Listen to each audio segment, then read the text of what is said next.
பிரபல நடிகரான பிரதீப் கே விஜயன் திடீர்னு இறந்து போயிருக்காரு.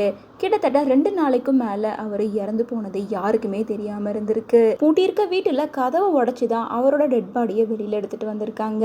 இந்த விஷயம் பலரையுமே அதிர்ச்சியில ஆழ்த்திருக்கு அப்படின்னு தான் சொல்லணும். 2013 வெளியான சொன்னா புரியாது அப்படிங்கிற படத்தின் மூலமா தான் இவர் ஒரு நடிகரா அறிமுகமா இருந்தாரு. அது மட்டும் இல்லாம இவர் ரொம்ப உடல் பருமனோட இருக்கிறதுனால நிறைய காமெடி ரோலையும் பண்ணிட்டு இருந்தாரு. இவரோட பாடி லாங்குவேஜ் எல்லாரையும் சிரிக்க வைக்கிற வகையில இருக்கும். தொடர்ந்து இவர் நடிச்ச தெகிடி படம் தான் இவருக்கு நல்ல ஒரு வரவேற்பை வாங்கி கொடுத்துச்சுன்னு சொல்லணும்.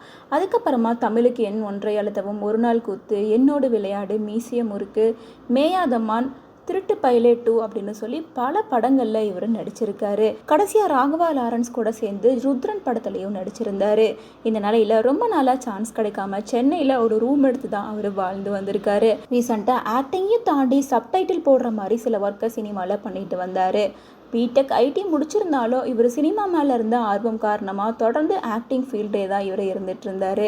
ரொம்ப நாளாக சினிமாவில் இவருக்கு வாய்ப்பு கிடைக்காம தான் இருந்துச்சு. இந்த நிலையில் கடந்த 2 நாட்களாக ஃப்ரெண்ட்ஸ் அண்ட் ஃபேமிலி அப்படின்னு எல்லாருமே இவருக்கு ஃபோன் பண்ணியிருக்காங்க. யாரோட ஃபோனையும் இவர் எடுக்கவே இல்லை அப்படின்ற காரணத்தினால இவருக்கு என்ன ஆச்சு அப்படின்னு தெரிஞ்சுக்கிறதுக்காக இவர் தங்கியிருந்த ரூமுக்கு வந்திருக்காங்க. அப்படி வரும்போது ரூம்குள்ளார இருந்து ஹெவியாக துர்நாற்றம் அடிச்சிருக்கு. அது மட்டும் இல்லாமல் ரூமை உள்பக்கமாக தாப்பால் போட்டிருந்துச்சு. ஸோ இதனால் அங்கே இருக்க ஃப்ரெண்ட்ஸ் அண்ட் ஃபேமிலி சேர்ந்தவங்க போலீஸ்க்கு இன்ஃபார்ம் பண்ணியிருக்காங்க. போலீஸ் வந்து பார்க்குறப்ப அவர் சடலமாக இருந்திருக்காரு. கிட்டத்தட்ட அவர் இறந்து 2 நாளுக்கும் மேலே ஆயிருக்கு. இவர் எதனால் இறந்திருக்காரு, எந்த காரணம் அப்படின்றத பற்றி இன்னும் அஃபிஷியலாக எதுவும் தெரிய வரல. உடலை பிரேத பரிசோதனைக்காக ஹாஸ்பிட்டலுக்கு அனுப்பி வச்சிருக்காங்க. ஹாஸ்பிட்டல் சைட்லேருந்து ரிப்போர்ட் வந்ததுக்கு அப்புறமா தான் இவருக்கு என்ன ஆச்சு அப்படின்ற விஷயம் தெரிய வரும்.